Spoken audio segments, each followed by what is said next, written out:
Greetings and welcome back to the 2017 EAC 50th Anniversary Convention and the Educational Seminars. My name is David Markowitz, and it's my pleasure to introduce our speaker, Craig Sholley.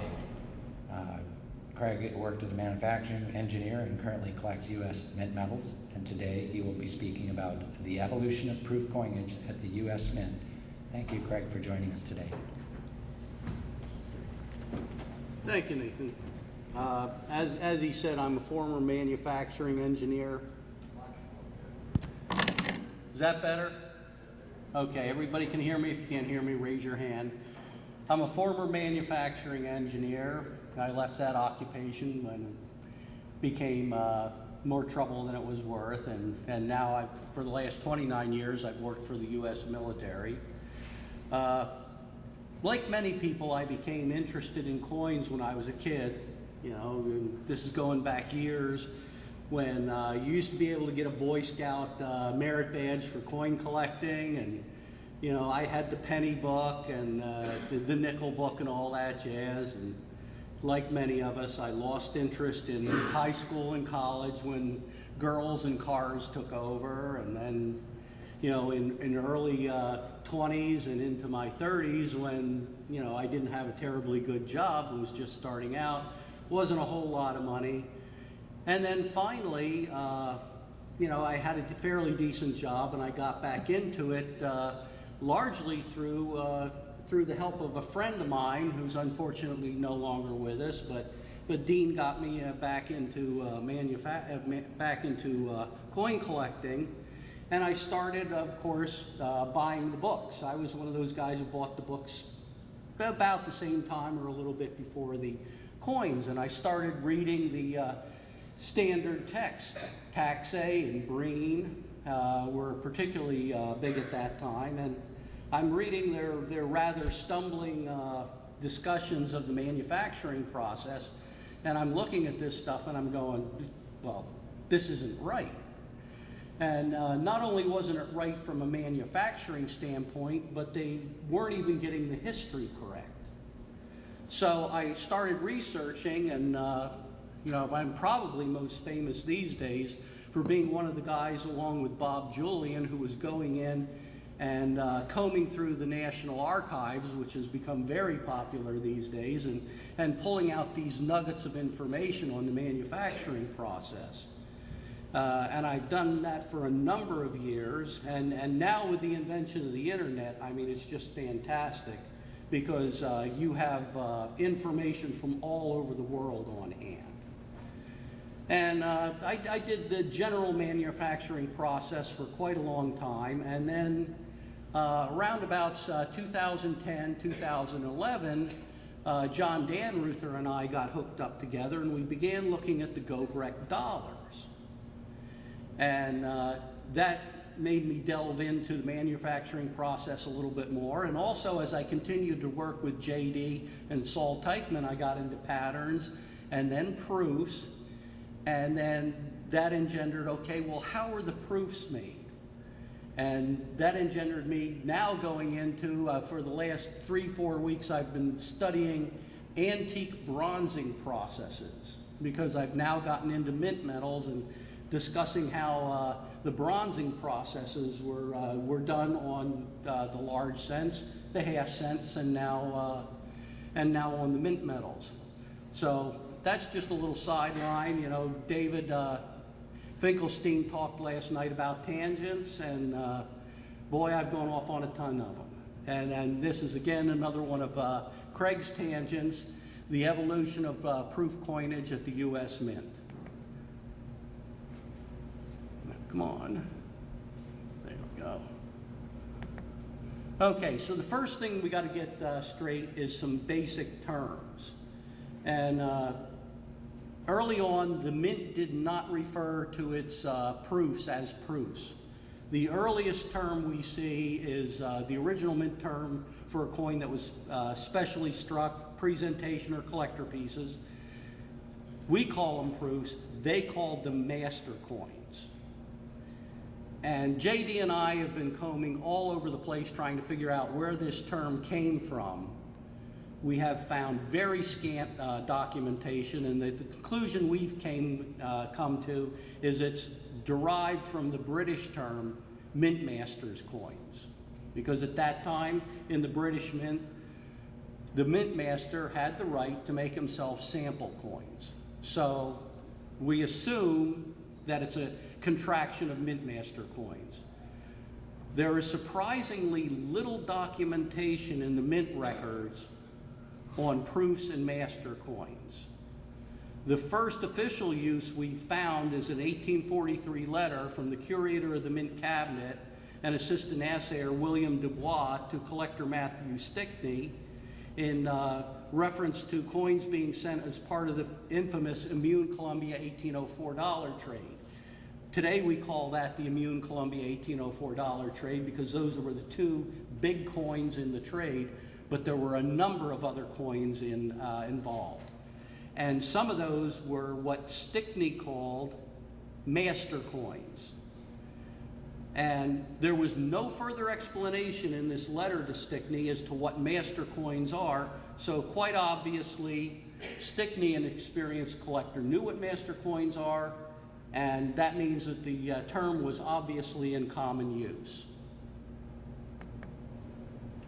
I use the term master coin for the pieces struck from 1794 through 1839. And I don't use that term because these pieces aren't of the same quality as the later proof coinage, what we now call proofs, because in fact most of them are. And I don't use the term, as some do, because the mint was using polished working dies rather than proof-only dies. And as a matter of fact, if you study the proof coinage, you'll find that the mint continued to use polished working dies for many minor proof coins well into the 20th century. I use the term master coin because that was the term the mint used. And the other reason I use it is because the process used to produce these pieces was still quite variable. Sometimes it's obvious that the dies were deliberately frosted, sometimes we can't tell for sure, and sometimes they simply polished up the dies and there's no frost at all. Sometimes they bronzed copper pieces, sometimes they didn't. Sometimes they produced single-sided master coins, which today we call one-sided proofs, and we think were going to collectors for display purposes. Sometimes they produced two-sided proofs.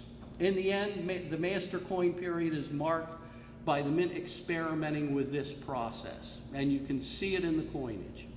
As I'll discuss in the next session, it's the consistency of the process that separates the proof coin period from the master coin period. Proof.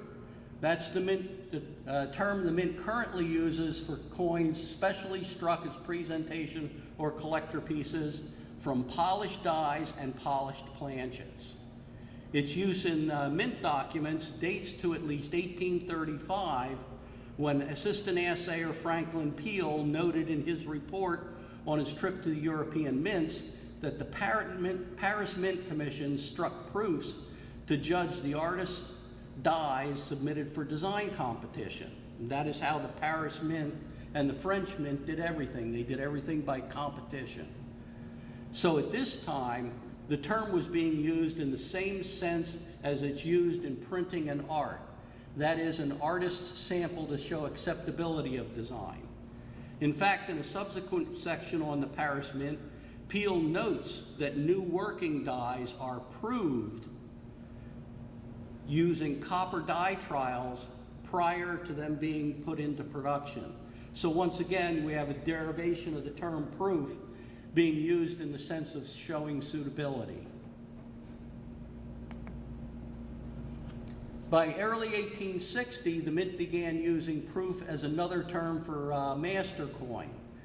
And we can see, and this happens all the time in the mint records of this period, we have a note from Director James Ross Snowden on an 1859 flyer, but if you look down in this section, up in this section it's calling the master coins, but down in this section it says, in reply to your letter of the 8th, blah, blah, blah, I have to say that the proof coins 1860 will be ready for distribution in a few weeks. So we have two terms on one letter. So at this time, it becomes very, very confusing at the Mint in terms of the terminology. Snowden's using proof, Snowden's using master coin, and if you look at his letters back to the Secretary of the Treasury, Snowden often uses the term specimen. I'm enclosing specimens of coins. Now, sometimes specimens means exactly that, a pattern, an example of new production, and what we found is if they were sending proofs, they generally, but not always, generally capitalized the term specimen. And you look at that and you look at what they're sending, and we look at the extant coins and we say, oh, they were talking about proofs. I use the term proof for pieces from 1840 on, and although the Mint continued to use the term master coin up through at least the 1860s, the pieces from 1840 on show a consistency in process that marks what I consider to be the beginning of the proof period. Now, just as I said, just to confuse matters further, in the 1860s and into the 1870s, the Mint often used the term specimen in place of master coin or proof for what we now call a pattern or a proof or just samples. And then we have William Dubois, who used the wonderfully obtuse term master specimen for several Gobrecht dollars he sent to Stickney in the 1850s. Unfortunately, as I said, you know, they use this simply for production of exemplars. And as I said, we can usually tell that by context and whether that was capitalized or not. Now, I typically use, and I will qualify this, for pieces that were obviously specially struck but don't fit in the master coin or proof categories, and a very good example is the 1793 specimen cents. They were carefully struck with very fresh dies. We know that from the die state, but the dies weren't polished, and we're looking at the planchets and we're not sure whether they just hand-selected very, very nice planchets or burnished them. Another very good example is the specially struck Isabella quarters, previously called proof by the grading services. A fellow researcher of ours, Kevin Flynn, and this happened, I guess, JD, about a month ago, came up with a letter from the Mint director stating that some coins were specially struck with the coining press in manual mode, and that the entire run was struck on polished planchets with extra pressure. So the pieces out there, Isabella quarters, graded proof, they are not proofs. Some of them, and they only struck 8 of them, so there's 24 graded by one grading service. You can draw your own conclusions there. So the manufacturing process for specimen, master coins, and proof. You know, we've all heard proof is a method of manufacture, not a grade. That's a bit simplistic, but it's also true. In fact, the processes used for producing a specimen, master coin, or proof are a very, very slight modification of the processes used to create the dies and strike business strike coinage. The Mint used a number of processes and variations of those processes to produce these specially struck coins, and that's where the confusion of is it a proof arises. So the manufacturing process. The dies for both business and special strikes are created in exactly the same way. The dies are sunk from hubs, and prior to full hubbing in 1836 on, the peripheral elements, the stars, the letters, etc., are added in by hand punching. The die was then turned to finished dimensions for hardening and tempering. For hardening, the die was heated to a red hot and then plunged into cold water. And that effects a phase change, a physical change in the arrangements of the atoms in the carbon and the steel and results in a very, very hard phase of steel. Unfortunately, nice and hard, but you don't want to strike with it because it's brittle. Now, it's not as brittle as glass, but it's getting there. So they had to temper the die and reduce some of that hardness and increase toughness. And to temper that die and the steel at this time, you heat it to about 400 F and allow it to air cool. Both of these processes obviously are going to oxidize the surface of the steel, so it needed to be acid cleaned. And that's actually a photograph of I think it's an 1870s seated dollar. So what they would do is they take this oxidized steel die, it's now gray, ugly looking, it's got furnace scale on it, and they're going to drop it into a pickle tank. And all a pickle tank is a tank contains a weak solution of hydrochloric acid. And what that acid is going to do is going to remove all the tarnish, remove the furnace scale, and then they're going to rinse it a number of times. And depending upon how long the die was left in acid, obviously it's going to get etched a little bit. And you can get anywhere from just, bright, clean, beautiful looking steel to heavily etched frosty steel, and that's where the differences start. The next process is to lap the die to remove any pushed up metal from hubbing and punching and to set the curvature or basin of the die. Most people don't appreciate this, but dies are not flat. The coins look flat, but that's only because you're looking at such a small item. The radius of curvature early on, about 1835, the radius of curvature is about 11 inches. Into the 1840s and 50s and into the 60s, they keep reducing the radius of curvature because that puts stress on the die, and they keep lowering the relief. So that's why the relief keeps getting lower and lower and lower over the years.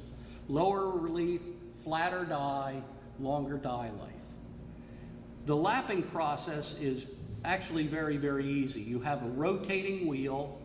The lap is typically made from zinc or copper. It has a number of grooves cut in it, as I show in the right-hand picture. Those grooves hold the lapping compound. And the lapping compound is nothing but an abrasive mixed with water. And they'll typically put in what's called a surfactant, which breaks the surface tension of the water and allows this into a nice miscible paste. I assume at this point that the surfactant they were using was probably common soap. Will work fine, produce a nice slurry. The wheel rotates, and as it rotates, it produces polishing lines. We can see that on the coins today. It literally sands the die down and produces the basin. And depending upon how long, as I said, depending upon how long you leave the die in the acid and how it was lapped and how fine the lapping compound was, and whether they coated the die with wax to protect the frosted devices, you're going to get a die anywhere from the typical business strike with the typical light satin finish to a fully brilliant look with a high contrast deep cameo devices and mirror fields. For master coins, and this is from Dan Ruther and I and several other people looking at these coins, the dies were either were polished to a fairly reflective or mirror finish, and proof dies, excepting the early 20th century sandblast proofs, were typically polished to a mirror finish. Dies for specimen strikes were probably polished, finely polished to a satin finish, essentially those as those for business strikes, but a bit more care, a bit finer, a bit nicer grain to the metal. Another critical difference between business strikes and specimens and master coins is polishing of the planchets. When I was in the stamping industry, we had a rule of thumb that the dies were responsible for about 60, maybe 70% of the surface finish of a struck piece. And in fact, when we look at specimen strikes, the Isabella quarters, the real proofs, what we call real proofs deep mirror finish, The dimples, especially the Morgan PLs and dimples and early PL coins, you get a sense that that's probably about correct. So about 60% of the surface finish is due to the surface finish of that die. Master coins and proofs typically used mirror finish planchets, whereas those for specimen strikes, and this is from looking at them, were probably lapped to just a satin finish. The mint probably used the same rotary laps it used on the dies to polish the planchets, and as with the dies, the degree of finish on the coin varied with the polishing. And if we go into the mint records, sure enough, we see the mint purchasing a number of different types of polishing compounds. Emery was the biggest one, and emery at that time, which is a crushed carborundum, was available in a number of grades from coarse to very, very fine, almost like powdered sugar, so you could get a number of finishes out of these grades of polish. We've also, if you go into the mint records, you'll see them purchasing what they call jeweler's rouge, which is iron oxide dispersed in fat or a number of other media. That's what they use to produce the very, very fine mirror finish. Jewelers still use it to this day. Now, the manufacturing process, for the most part, the pieces we're talking about, they used a screw press. And let me go back when I think I hopped. Okay. The final difference between business strikes and specimens, master coins, and proofs is a strike. Most everybody is probably familiar with this photograph I've published a number of times showing the Tower Mint circa 1810, 1811. This comes from Ackerman's Microcosm of London, and this is the Tower Mint room. And if you take a good look at it, you can see how they were striking. You have groups of men standing on either side of the arms. We have these poles or heavy leather straps connected to the ends of the screw press, and they're striking in basically a push-pull motion, like this, push-pull, push-pull. Very, very fast way of striking coinage.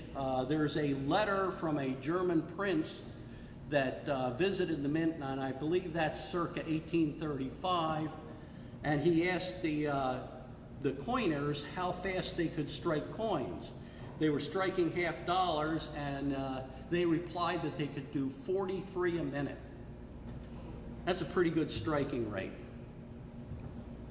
The Peel report sets the French mint striking 5 franc pieces, which is about the size of a $50, at 35 a minute.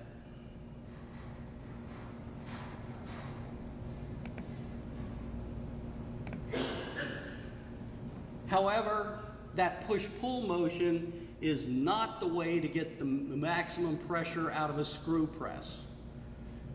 Screw presses were invented by the Romans in the 1st century AD, mainly as wine and olive presses. So the most common way to use a screw press, and the way in which you get the most force, is by using it as a giant vise, and you impress rather than impact strike. That's also the way you hub dies. So here we have a picture from my good friend Dennis Cooper, who unfortunately is no longer with us. This is the Slovakian mint circa the 1850s, and we see they're still using a screw press and they're hubbing a die. But this is the same way you're going to use a screw press in this hubbing mode, where you push and walk around and tighten that screw down and get the maximum pressure out of the screw press. So what you're going to do is that's what you're going to do if you want to strike a really, really nice proof. Come on. And prior to 1827, the mint used its largest press, which they called the dollar press, for hubbing and impressing specimens and master coins. There's one problem there. The screw for normal striking would probably have been too fast, and that means too quickly threaded to enable fine control and achieve the maximum pressure.